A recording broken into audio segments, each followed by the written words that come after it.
Welcome to episode 26 of the Credit Card BS podcast. My name is Sean. I'm the UC Berkeley graduate that created and taught the university-sponsored course on credit card rewards. I'm here today with my co-host, Sherwin.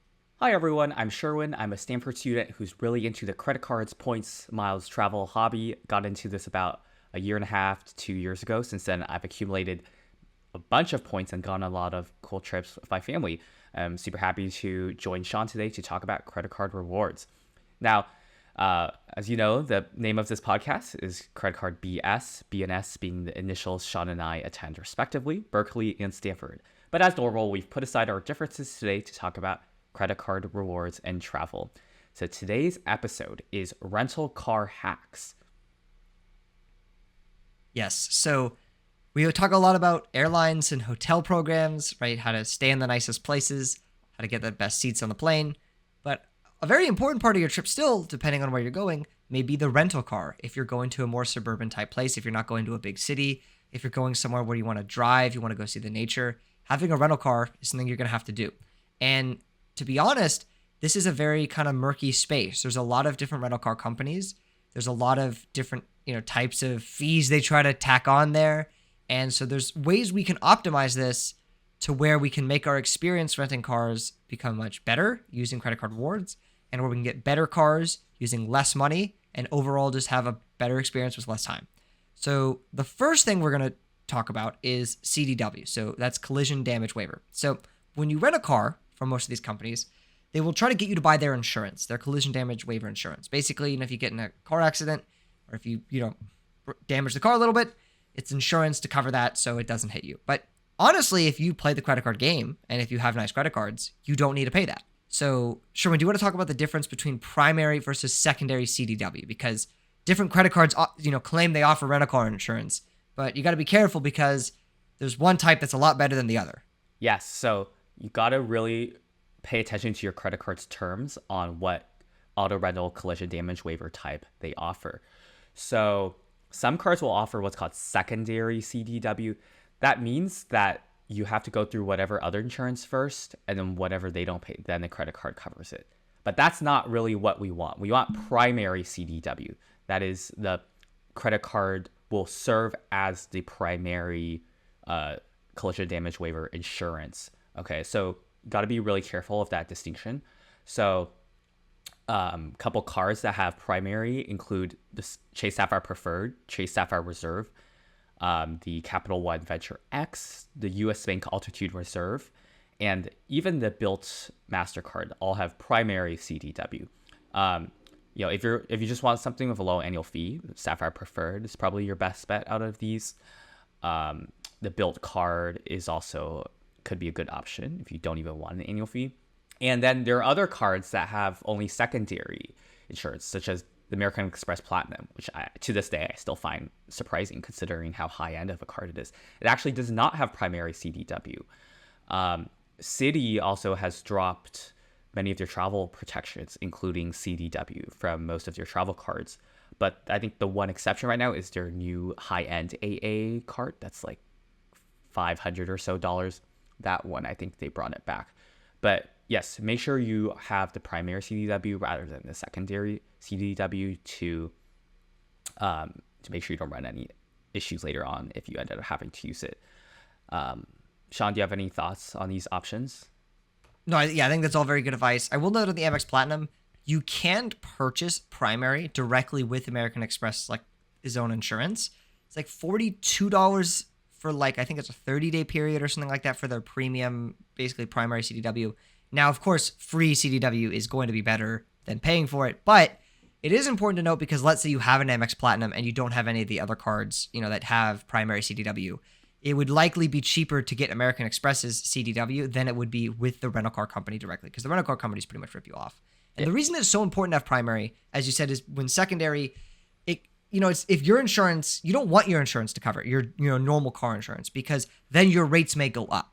And that's what's so good about primary, is that because the credit card companies cover it first, your insurance doesn't even have to see it or know about it, and it won't impact you. And the other thing is, you should be careful is with business cards. So if you are using, let's say you have a business card that has primary CDW, as a lot of the premium ones might have it, it may only include it for business purposes. So if you're going on a vacation to Hawaii with your family and you rent a car with a business credit card, and then you get in a car accident and you try to invoke that CDW, they're going to ask you, was this a trip for business purposes? And I don't know what kind of verification they may require on that, but be careful, because if you say, no, I was just hanging out with my family in Hawaii, instant denial for that. Now you have no CDW and it's going straight to your insurance or out of pocket.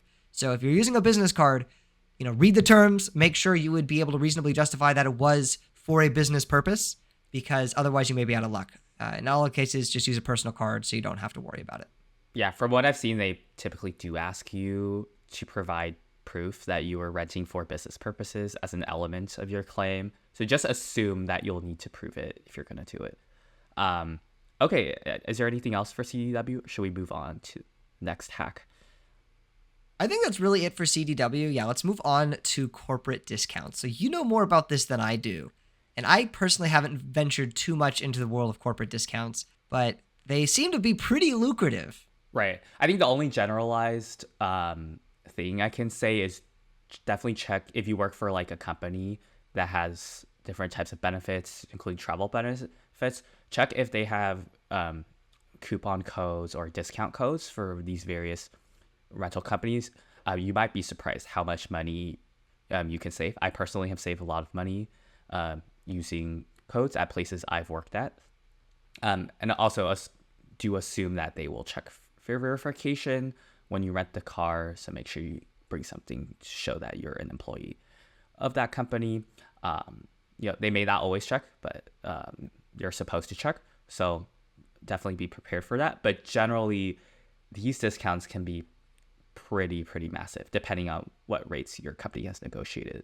But all I can say is if you work for a company that might have these benefits, definitely check them out, play around with the codes, see if you can get better rates. Yeah, there's also, even if you don't work for a company that has their own corporate code, there are still discounts that you may be eligible for with certain memberships.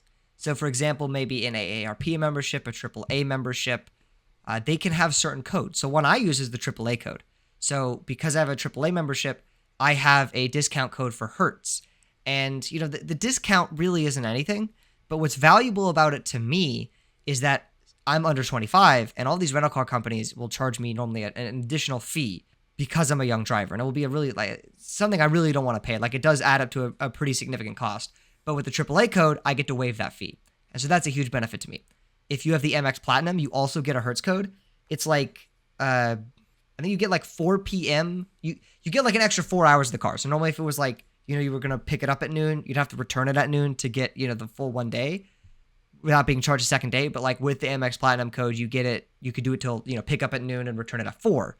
And then you also get like a car upgrade and some other things. So depending on the memberships you have, you may have access to other discount codes that don't require you to, be an employee of a certain company. And those can be great as well because those are very easy to get and they can actually add up to a huge discount. With my AAA code, I've, easily saved $100 to $200 at least on my rentals just by not having to pay the young driver fee. So that's like really important. Make sure to check that. Yeah, I think that's a really good point. And I think I should add a lot of these corporate codes as well, not only give you discounts, but they might also confer additional benefits. So again, check your company's policies. They can be quite valuable. I guess we should move on to the final topic, which is car rental status.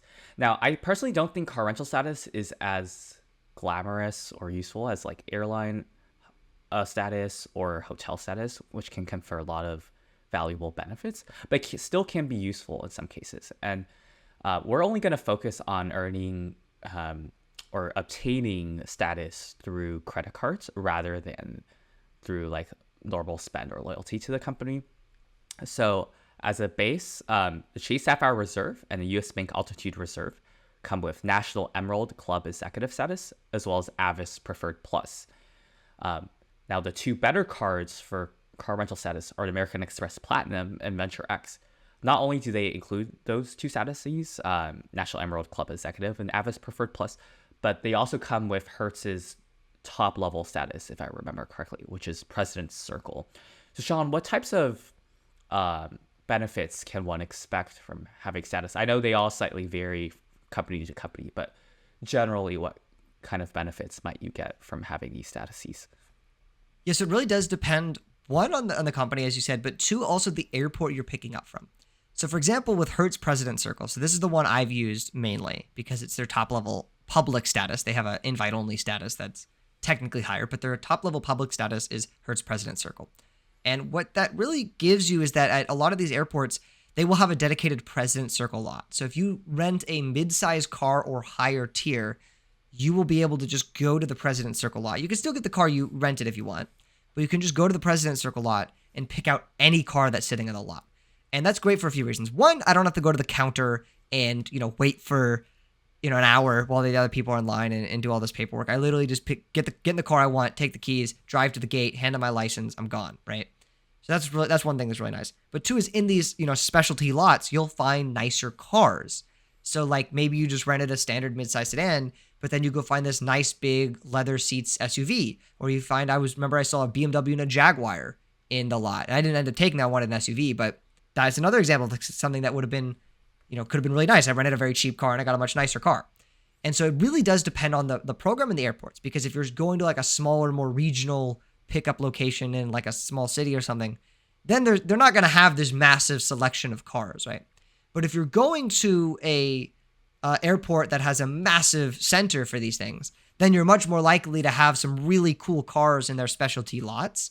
And so that's what's going to be really cool. So for me, the ones I find the most useful, I like the ones where it's not just simply a one category or two category upgrade. I like when they have the dedicated lot for the elite members, because then for me, it's kind of fun. It's like a little bit of a gamble. Like, okay, am I going to get some really nice car? Are they going to, they're going to have a really like a nice BMW or a Mercedes in there or something, or a big fancy SUV. It depends on the program. I know. So Avis Preferred Plus, I don't think it's like not nearly their highest tier. Emerald Club Executive, is that their highest tier? Or is that their second highest tier? Do you remember off the top of your head? I'm honestly not exactly sure, unfortunately. Yeah, to be honest, my knowledge in the rental car area is much lower than these other ones because I don't rent cars that often. But for me, President Circle of Hertz has worked out pretty well. I will say, as a little warning, your first rental as a President Circle member, even after you match the status via one of the credit cards, you don't actually get President Circle benefits. At least officially, or at least like you don't get to go to the lot. You still have to go to the counter the first time. They still may let you pick from the lot, but you have to go to the counter the very first time you're renting as a President Circle member. So, but every subsequent time, then you can just go straight to the lot. You don't have to go to the counter. And I gotta say, like when I did that, it's just so nice not having to go to the counter, because you don't have to deal with any paperwork or this, or what if there's a line, right? Especially if there's like a big flight that just got off. You just get in the car, drive to the gate, hand them a credit card and a license, and you're gone. So President Circle has been the best for me just because it's the top tier. You can also status match to other ones. So Sherwin, do you have any experience status matching of these, or should I explain how it works? I don't have any personal experience, but from what I know, if you have basically status from one company, and these are official processes, by the way, they're not some kind of backdoor. Like if you have a status from one company, you can kind of show another company, hey, I have the status from this other company. Can you give me your top status? And oftentimes they'll give it to you because they want to incentivize you to come over to like sort of switch loyalty. Exactly. Yeah. And so the way to do this is, so like, the Amex Plaid gives National Club Executive, which I don't know if is their top or whatever, but Hertz President Circle is their top. So what you can do is you can take that Hertz President Circle status, show it to a bunch of other rental car companies. Maybe Hertz isn't your preferred one. Maybe National is, maybe a different one is. And you show them your Hertz President Circle, and they will usually give you their top tier. Now, it depends on the program. So like I know Avis does not do that, for example. But a lot of them will give you their top tier if you show them another top tier. So when the Amex Plat only provides, mid-level status for one, not really, because if you take the Hertz President Circle, you can get top tier status still. So it depends on the time you're doing this, depends on the program. A good website for this is statusmatcher.com. So if you go there, you can actually look at each rental car company and you can see data points people have submitted of what status they're able to get with, another rental car status. So that's a really, really good resource to be able to figure out like what are you able to match to. So don't just settle with the status that your card is giving you. If you want to use a different company, use the highest status that your card gives you and then use that to match into other statuses. Yeah, I think that's a really good tip. Sean, did you have anything else to add, or should we wrap up for today? Yeah, I really think that's everything for today. So if you've enjoyed, this is a shorter episode. We're trying out a shorter format here. But if you've enjoyed today's episode, check out the Discord link at the top link in the description to connect with an elite group of award travelers. You will learn so much. It's 100% for free. We'll post deal alerts, award dumps, everything you need to know. You'll learn a ton. And if you've enjoyed today's episode, please make sure to like and subscribe. It helps with the YouTube algorithm a ton. We're almost at 1,000 subscribers. Yeah, thank you so much, and goodbye.